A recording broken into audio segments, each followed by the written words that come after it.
when we heal ourselves, we become these acupuncture points for the planet. The possibility, a higher vibration that we hold that without speaking can be felt by our neighbors. And if we heal more and more and more, it can be felt hundreds of miles around us. It is physical changes in energy when we are able to heal our trauma.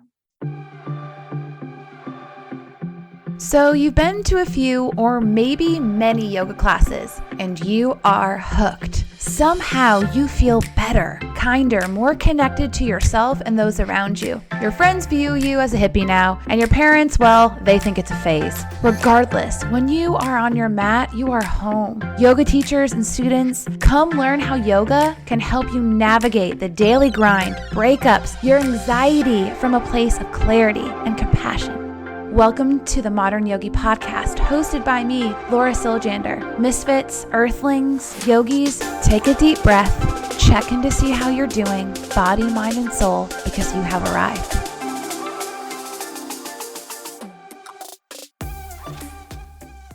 Hi, everyone. Welcome to the Modern Yogi Podcast. I'm here with Amy Ryan. Hi, Amy. Hello. So could you tell us about you? What do we need to know? What should we know? What do you want us to know? Well, I really like to be fully open about my past because I know that so many people have been through really difficult times and I don't want them to feel alone. Mm-hmm. And I had a 20-year battle with mental illness, mainly chronic depression. I've been in and out of several mental hospitals. I've been diagnosed with bipolar disorder, chronic depression, ADD, borderline personality disorder. I've been on about every medication that they have out there. And I've struggled with addiction. I had an addiction to marijuana and Adderall. And I would say that I wasn't addicted to alcohol, but I really abused it. All trying to get myself to feel better. And so that was a huge struggle. I was really sad, suicidal. I spent an entire year of my life in bed, depressed. So I know what it's like to be so far down.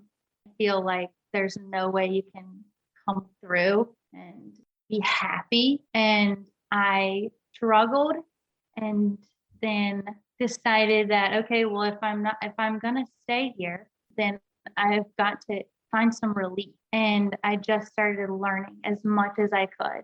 When I would go to the library to start with and just get out as many books as I could on self-healing, Buddhism, all the things that I could get my hands on, I would learn. I would go to all the healers and try on all of the things. And little by little, I started to get better. And what changed my life the most, though, was when I was able to connect with my own soul, spirit, my soul, that part of me that's non-physical and that only knows unconditional love. And it wasn't a mental thing, it was a physical feeling and that I know and that is so special. And I started to feel into that every day. And I would do the things that would bring that feeling out more, which became yoga, being kind, meditating, positive thinking. And so positive thinking became the thing that really changed my life. The concept of neuroplasticity, how you can literally change your brain. So I have family members who were mentally ill, and so that runs through my family. So I have the genes, so I understand that piece, and alcoholism, I understand that. But you can turn that off. You can turn those genes off with the way that you think. And so my soul led me to think only positive thoughts, to recognize the negative ones, but to not engage with them. And no one ever taught me that. It was so wild. All the psychiatrists I would go to, all the mental hospitals, they never taught us about how to master our own minds and how to think positively. So that was life-changing. And within 3 days, my life shifted into a positive place. And after 30 days of only allowing myself to engage with positive thoughts, I never became depressed again. And that was now 6 years ago, 6, 7 years ago. And so I found hypnotherapy through that process. I used it to help me heal on deep, deep levels. I feel like you just laid so much on that. I have lots of questions. So much. Sorry. It's so good. This is the place. No, this is the place. Speak your satya. Keep it real. Because there's so many people who are suffering. They are hurting, and they're like, I don't know what to freaking do. It sounds like you went through this really hard time, and then you became like, you had some suicidal ideations, it sounds like, but then you just said, I would decide to be here. And that's when you decided to learn, which led you to neuroplasticity. But then how did the soul get wrapped up in that? How did you go from, I'm going to the library, I'm learning these things, neuroplasticity, I'm learning that I'm genetically predisposed to a lot of this stuff. How did that go to that Atman, that soul level? Where did that come from?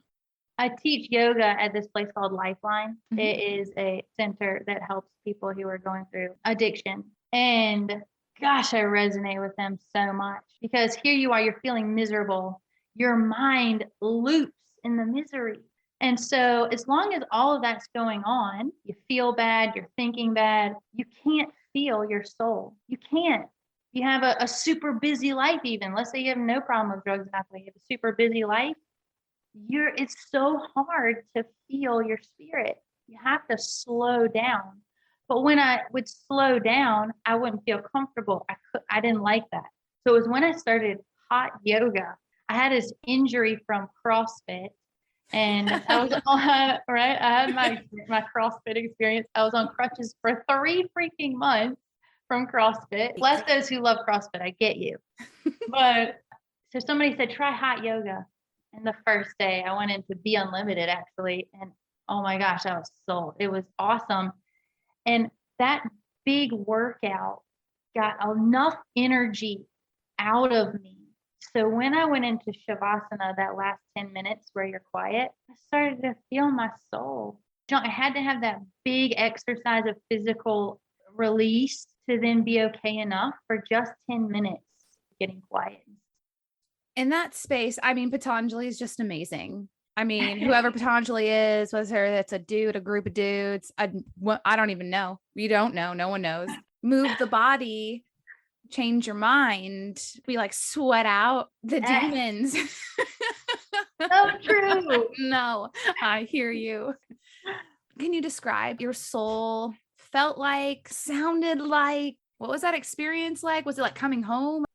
That's right. It feels like you're home. It feels like it's non-physical, and it's sometimes it would feel like peace. And sometimes I would have an emotional release where that felt like home, like that feels good to let go.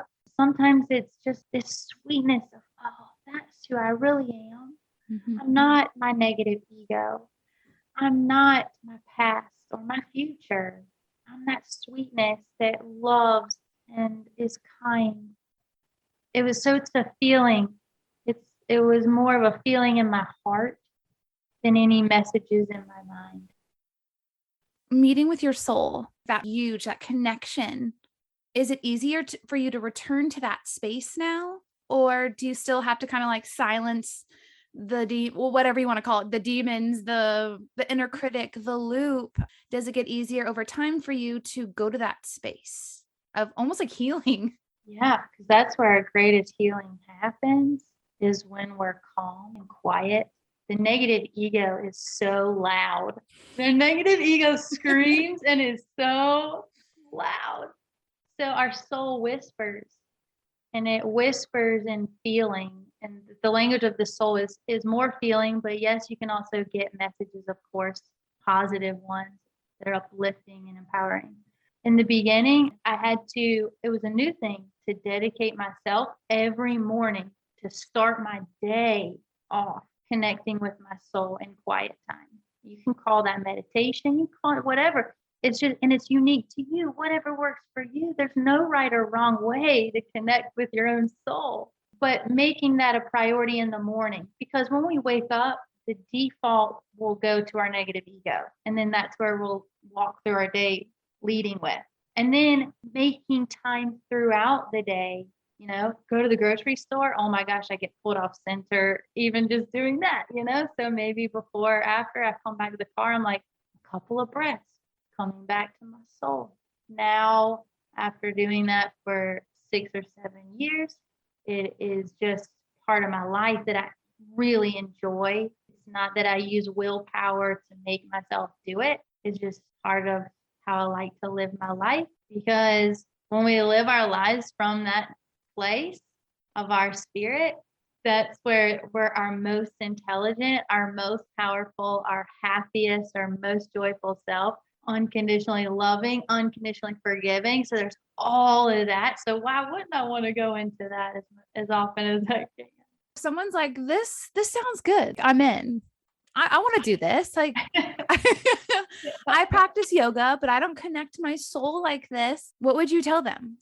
That it is unique to you how you do it, but getting quiet and still is how you find your spirit. And so if that's uncomfortable for you to get quiet and still, then maybe doing the physical yoga practice might feel more comfortable. And then this is where hypnotherapy can come in, because a lot of times when we get quiet, we get uncomfortable because our emotional pain will start to surface and it doesn't feel good.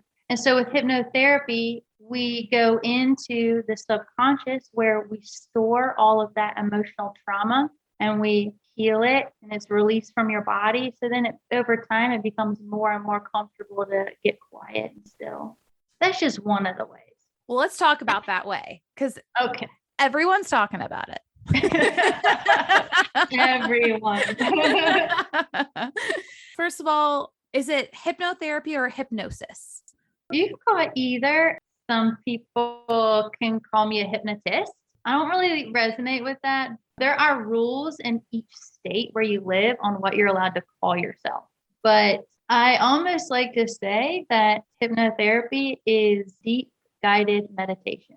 That's how I feel it really is. All I'm doing is guiding you to a place below your subconscious. I just guide you to relax so deeply that you go naturally into that place of deep calm. It's below your conscious mind where you're making the list of what to do and you're thinking you have all these opinions.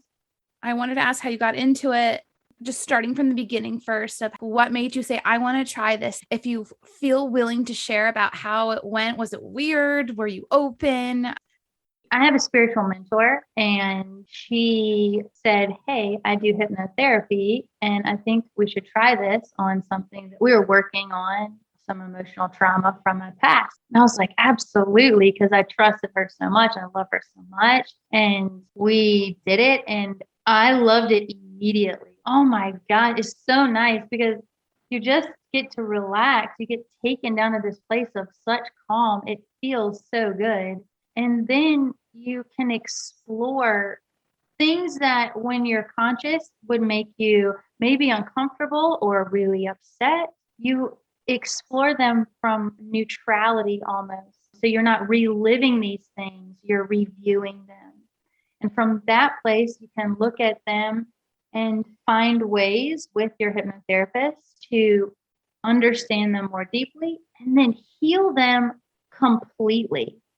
Maybe not in one session, but maybe that happens a lot.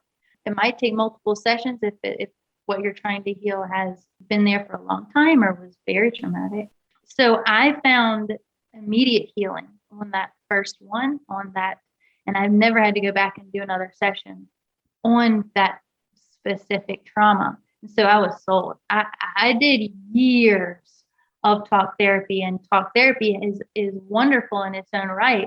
But I never experienced, oh my gosh, we did that in 2 hours. That's amazing. How do you calm, or you say relax the body, the mind? Is it through like a guided thing that you say? Is it through music and song? every hypnotherapist is different. And so if you're not drawn to me, there's so many different hypnotherapists out there. And also know I've only been practicing as a hypnotherapist for 2.5, going on 3 years. And so even though I feel like it is my soul, part of my soul purpose, I love it so much. I still have so much to learn. Mm-hmm. I'm excited about that, but I want to be really transparent with that. So it's like a guided meditation. You might have done one on YouTube or in a yoga class, how your teacher guides you in a meditative place. It's just like that. I started off by talking about your breath, and then we move to relax your body, and we're really slow. And we move through your whole body like that. So that the taking down process is about 20 minutes or so. And there's different ways, there's different methods to take you deeper down into yourself. But it's interesting because when you're given the opportunity to do this, it feels so good. No one ever is like, here, relax. Now relax even more. Now go even deeper. There's something that feels so right about it. And then I connect you with your soul. And that part is a little different than other hypnotherapists. Not every hypnotherapist will do that. In fact, probably most will not. The reason I like to connect people with their highest self, their soul, is because you are the one that is in charge, and you know your highest self, your soul knows your pathway of healing better than I do, better than a doctor, better than anyone else around. It's you. And that's so empowering. And out of all of the sessions I've ever had, no one has ever said that they couldn't connect with their soul. We all have one. It's right there. And so then, like, once you get them into this really kind of contemplative soul space, is that when you start to ask them questions? Do you leave them alone and people coming up to with their own conclusions? Because I feel like being hypnotized has like this kind of stigma to it where it's like you are sleepy, very sleepy, and then they make people do like silly things. What happens after? That is a form of hypnotism, where the party trick one, where there's somebody on stage and there's only a few, not everybody can be hypnotized like that, but some of these hypnotists that are stage performers can pick out the people in the audience that they feel they can go that deep and in that way. So that's more of a party trick, but it is a form of hypnotism. But to take it into the therapeutic world, if someone came to me they had a lot of fear, let's say the fear of the dark. Okay. So you come in and you want to know why you have a fear of the dark. You're tired of it, ruling your life in certain ways. And we want to change that. Okay. So we're down, you're calm, you're connected with your soul. Then I'm going to say, all right, well, we're now going to go back to a memory. And your soul has every memory recorded that you have ever experienced, even when you were in the womb. And so I'll say I'm going to count from 5 to 1. And, at 5, you're getting younger. At 4, you're getting calmer. You're going back to this memory having everything to do with your fear of the dark. 3, 2, and 1, you're there. And so you'll start to connect with that scene in your memory, reviewing it, not reliving it. You'll start to describe what was happening, what was going on. And we'll go back. Usually I'll take people to about 2 to 4 different memories having everything to do with, let's say, their fear of the dark. And then we'll look at that together and we'll say, okay, well, you had all of these memories that came up having everything to do with your fear. Now you tell me why you now have this fear of the dark. And usually I'd say 95% of the time, the person knows their soul. They know, they get it. They connect the dots themselves, which is so powerful. If I don't have to tell them, like, think about how much more powerful that is. They figured it out. Oh yeah, it was when, my parent, closed me in a closet when I was 2. And then every time they would punish me, they would go back to that closet and it was so scary. Now, okay, so we know why. And then we're going to go into, all right, well, now the truth is you're safe. Now you are your best parent. And there's so many great visualizations to take people through to heal that trauma. Then comes the last 10 minutes of the session. And so that I record. Not every therapist does this, but a lot do. I record the last 10 minutes where it is a stream of me giving you new positive affirmations on how to think about it. So this is when that neuroplasticity concept comes in. And so then you have that awesome little recording that you listen to for, 30 days. That's nice because it takes usually about 30 days to make a shift. But really the shift was made when you were in session. The big energetic change, the mental, physical, emotional change, spiritual change happened when you connected those dots and why the fear was created and then how we healed it. And now you know the truth.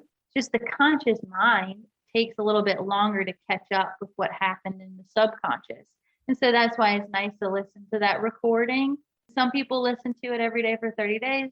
Some go 6 or 7 days, and that's your session. Who is hypnotherapy for? What sort of person dealing with certain situations? I feel every person could benefit. We are all walking around with sadness in our hearts. So I would say that for me personally, because of the things that I've dealt with in my life with dealing with depression, that's the kind of clients that I get. The ones that feel disconnected from their soul and want to connect deeper, that I get the most of are fears, but there's so many things. I mean, yes, you can come in for you smoke and you don't want to smoke, you want to lose weight and all of that. You name it. There's really nothing that hypnotherapy can't work for. If you have an issue, you can look at it through hypnotherapy. And I mean, I've had people come in that don't believe they even have a soul and connect with their soul. I've had people that come in and don't believe in past lives at all. Blow your mind session where they remember every single detail of one of their past lives. So wow. Yes, it's just you don't know until you try it, I guess. But that's the piece. A lot of people are afraid that I'm going to do something bad to them or make them different. Or there are people that aren't ready to look at that trauma. They're afraid to go in and they think that churning up that trauma will do just that, just churn it up and then leave it there. Would never leave somebody in that place. That's the beauty of a hypnotherapy session is we look at it from that neutral place and then your session ends in a positive and uplifting way. So typically like psychotherapy, top mental health sessions last about 50 minutes. How long does one of these sessions take? Like, are we talking like 2 hours or all day? Oh my gosh. A regular hypnotherapy session, like you came in to work on one issue in your present life, lasts about 90 minutes to 2 hours. If it's our first session together, it'll be a little bit longer just because I don't like time so much and I just want you to not worry about it. And you can also feel when you're in session if somebody's getting tired and when to wrap it up. With the past life regressions, they can last a little bit longer to about 2 hours, maybe a little bit more. There are other hypnotherapists that do past life regressions that can go even longer. I just feel that 2.5 hours is enough. Have you ever had someone have a negative experience? Like they freaked out? No. Really? Oh, yeah. Oh, so no, it's all beneficial with whatever someone shows up with. I had one person come in to do a past life regression and we started to get into it and they just started crying and saying, no, I don't want to do that. And so we looked at what was coming up. I kind of had an idea already that they weren't ready for that. And it was some present life stuff that needed to be looked at.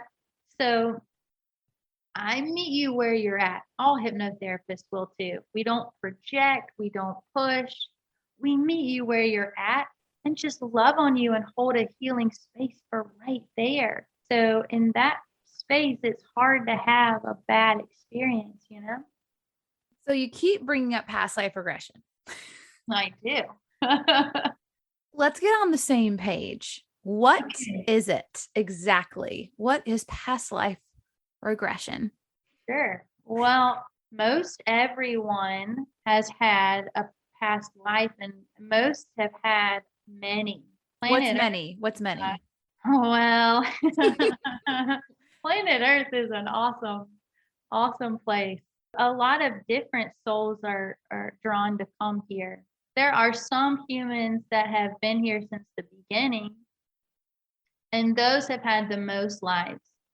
And it could be 1,000 or more lives that they've had on this planet. Okay. And there's some other souls that are newer to the planet. So they can have had maybe just one, this is their first life here, but then you can go into future lives that they've had in other planets or past lives they've had on other planets or other places. There's the spirit world. So if someone came up to you and they're like, what's past life regression? You would say what to them? I know the words past life regression too kind of box it in and make it a smaller thing than it is, because you can have people come in. I've had people come in and have we've gone into a future life, into a future from this timeline of this time, this date on Earth. So it is exploring a life that is not of this time. So you could have lives that you've had before you were born. So, okay, just for an example, I had my most recent past life. I passed away in 1972. And then I was born as Amy in 1981. And so I've explored that past life, and I've had, I don't know, maybe 7 or 8 on this planet. I don't want to scare anybody because it's not a scary thing. Maybe I should get that across. It sounds like it could be scary, but again, what you're doing is reviewing and not reliving. You could come in wanting to, I want to know what life I've had before this one. You could come in like that, or you could say, a lot of people will come in with an issue. You know, I've had really bad relationships my whole life, and I just feel like it's something else. Like it's something that I've had even before this life. Some people have a sense of that. And so we can go back into a life where something happened that you've been carrying for multiple lifetimes. Can you give me an example of something happening in a past or future life that someone says, I really want to be free of this? I think fear, sometimes people will die in ways that are traumatizing, and that they can carry that with them. They have a fear, they're scared, they're just scared to try new things, or scared to be themselves, scared to speak up and use their voice. And they might find out that they, in a past life, were, killed for speaking the truth or imprisoned for doing that. And then that comes into light. Oh, okay. And then we always bring it into this life. So the past life regression happens just like a regular hypnotherapy session. Your soul guides you to that life, and then we look through that life, and then we talk with your highest self and ask so many questions about why were you guided to look at that? How is that affecting your present life? What can we heal in your present life? It's all about the present and what's going on with you now and how we can make things better for you now. Holy shit, that's like really big. Like, if you think about it, I mean, let's say you died of drowning and deep water freaks you out. I mean, that makes perfect sense. You're like, have you ever had an issue with water? No.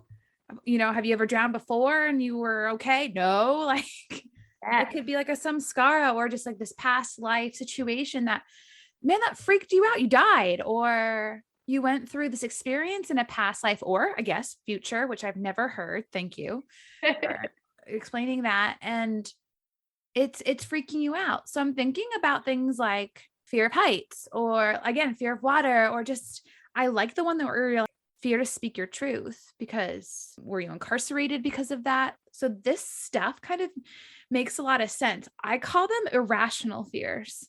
Yeah. Because sometimes, and I get these too, I think everyone, if you really look at your life, you have at least one irrational fear. It could be the dark. You're like, why am I afraid of the dark?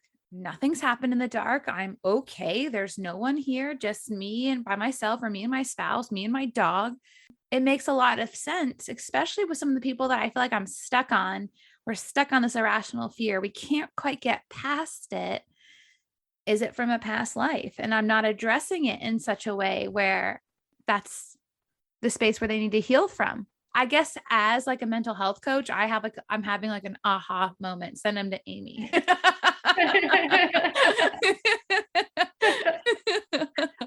I have a weird question about a past life regression, future life. I feel like a lot of people I've talked to, we look at, like you said, you're genetically predisposed to some of like your mental health stuff, some of the addiction stuff.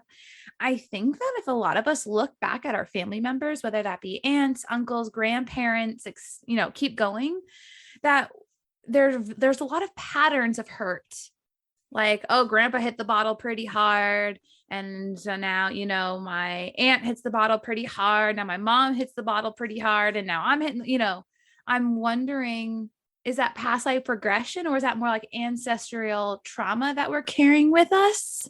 Funny, somebody was talking to me about that this morning, a client. Wanted to do a session on ancestral. I feel that would be less of going into a past life and more of connecting with your highest self, and then asking questions from that place of all knowing about your family and how to heal it. And maybe how to break the trauma or break the pattern. For sure. A lot of us are here now to, I don't want to get too woo-woo with you, but go ahead. A lot of us, okay. A lot of us are here to clear and the 7 generations back and 7 forward. It's time, this time on earth, it's like this great awakening. It is the time of consciousness rising to higher levels on planet Earth. And it's okay if you don't believe in any of that, but just know that it's possible to absolutely break the patterns that have been running through your family so that they stop here with us now, and that our future family members are free. What's the 7 and 7? Well, that's just, that it's possible with the healing that you find in this life will heal 7 generations back and 7 forward. Wow. Yeah. If that's not enough of an incentive to get your shit together a little bit. I love that. Oh my God. Just saying. Just try. That's what we do has such an amazing ripple effect, and not just on our own family, but when we heal ourselves, we become these acupuncture points for the planet. The possibility, a higher vibration that we hold that without speaking can be felt by our neighbors. And if we heal more and more and more, it can be felt hundreds of miles around us. It is physical changes in energy when we are able to heal our trauma. And I know that sounds kind of out there too, but maybe it also resonates with some of your listeners. Well, I feel like most people listening to this, and I'm one of them, believe that everything's made of energy or prana, chi, ki, and what you put out there, people can connect with that shit, or you do the Reiki white light and you're like, keep it away. But it's true. Like the more that you can come from this heart space, the more healing you can hopefully muster in this life. I do believe that is a ripple effect. And I think most people listening to this would agree. Everything's energy, and you feel that shit. I feel like some people are really open to it, and some people it's too woo-woo, but whatever. I mean, but you go up and buy your groceries and the person checking you out is carrying a lot of trauma and having a bad day. You feel that. Oh, You can yeah. feel it and it gets dumped on you, you know? It's like an energetic puking on you. And then you walk away feeling slimed by it. And then it's person on a different day, they've healed themselves. They're in a good mood. And that energy makes you walk away from the store feeling awesome. Just I feel like the possibilities for healing are limitless. And with what I have been able to heal in myself has made me believe with every cell of my body that we can heal anything and everything that has been done to us on planet Earth through our past. And I'm talking about the worst atrocities that you can possibly think of, and even the ones you can't even think of. That I truly believe everything can be healed and brought into the light. And I'm not religious, but I believe wholeheartedly in God and that energy of unconditional love. God not being a person, but this energy of unconditional love. And everything can be brought into that light and we can set ourselves free. Well, you're walking testimony to that. I feel like, I mean, Amy, you literally said you wanted to die. Oh yeah. And definitely I was suicidal many times. But don't get me wrong, I have bad days too. And I'm a deep diver into trauma. And so I will go to dark places and then I'll have times where I have to do self-care and work on my healing. I am not telling you, hey, I figured it all out and I'm just riding high every single day. This is planet Earth. The third dimension is heavy. We're still dealing with a lot of stuff here. So I have this deep peace within that I feel God inside, and that carries me through the toughest challenges and feelings and emotions that come up. Well, I think that's perhaps, and I don't know this, but it sounds like you're talking about the human experience. That's why when I hear like no bad days or like good vibes only, I think to myself, that's such bullshit. Like not every day is like that. No. I don't care who you are, how, not every day is a good day.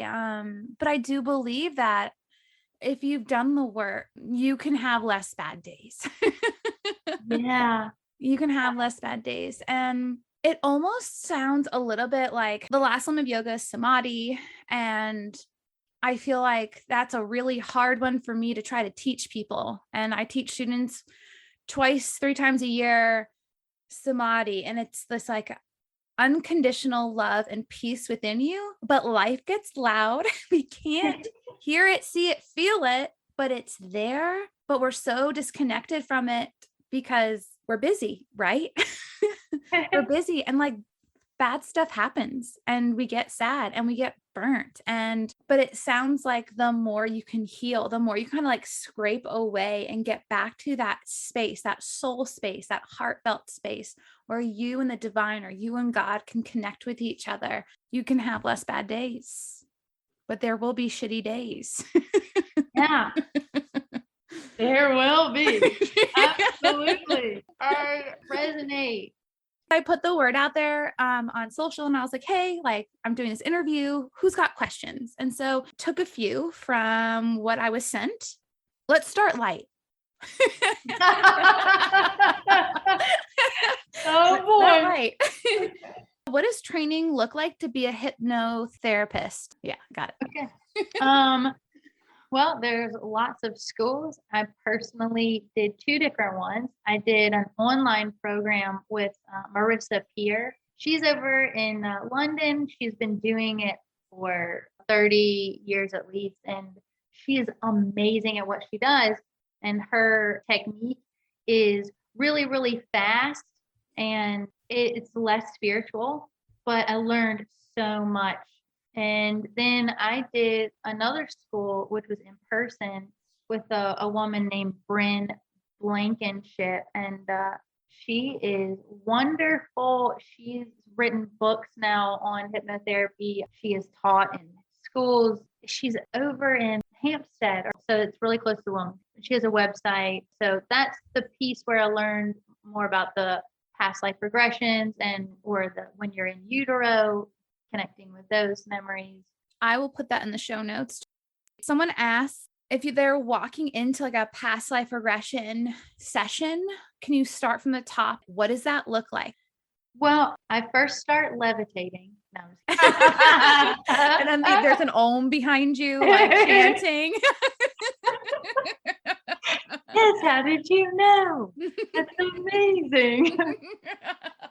So personally, for me, I can do them on Zoom or Skype or in my office. Both have the same results. I will say that I have a Ureta crystal amethyst mat in my office, and it's infrared, and it is amazing. You lay down on it's thousands of amethyst crystals that heat up, and it's so relaxing and beautiful. Wow. Yeah, so I love it when people come in, but you can do Zoom if you want to. It's the same results. Before I have a session with someone, I take about 30 minutes to an hour to talk to them on the phone about what's going on and what they want.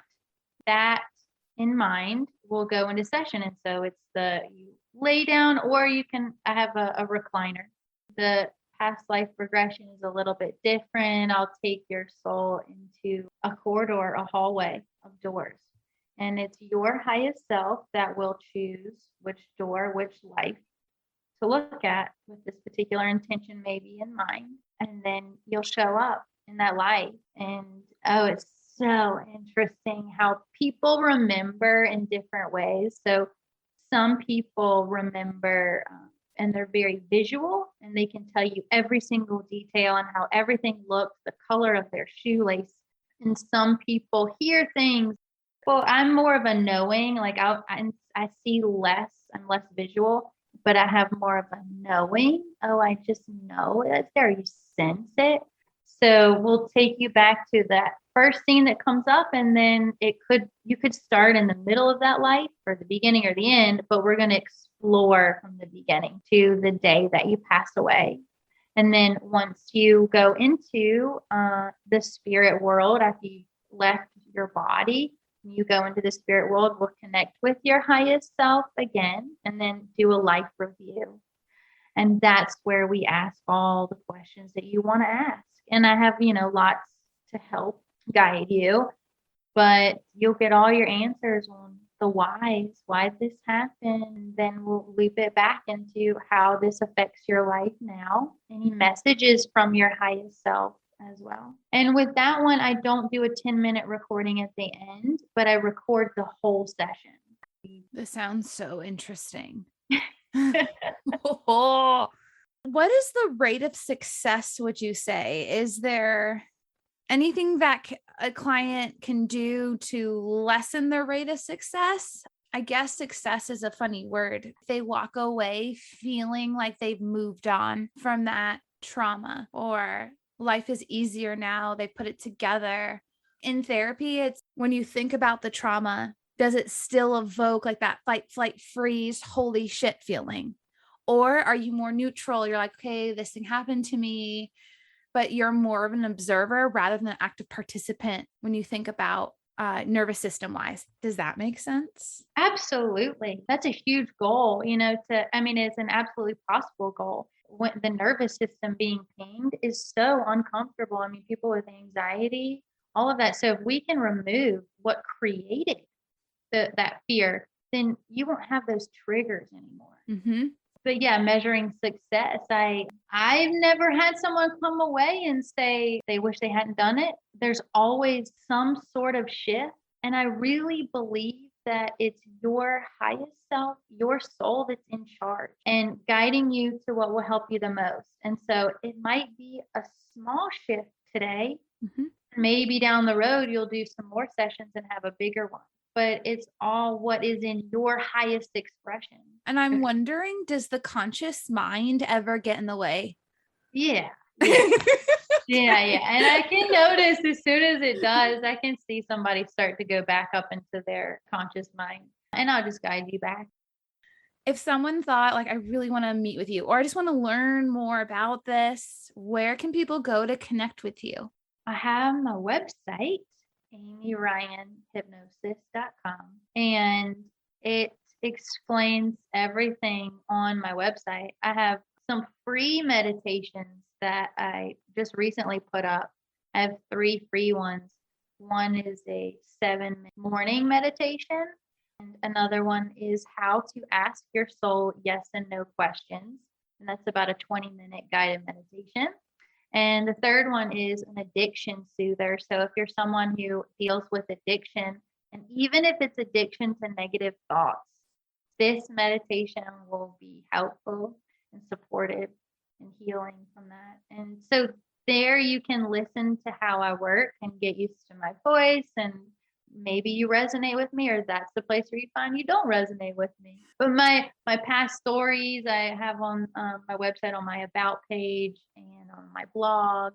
And then there's a contact page that you can ask for a session, and I'll email you back, and we'll set up a phone call to talk, and then decide if you want to do a session or soul yoga.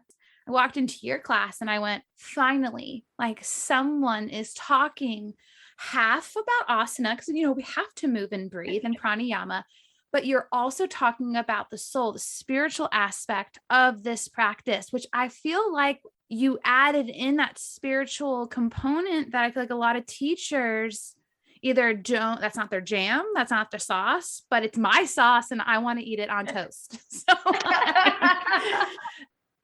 and then I also saw, so you do hypnotherapy, past life regression, soul yoga, but you also had something on there called compassionate conversation, I think. Oh yeah, I did just add that. It's for people who aren't ready for a hypnotherapy session, but who would like to get together and talk about what's going on.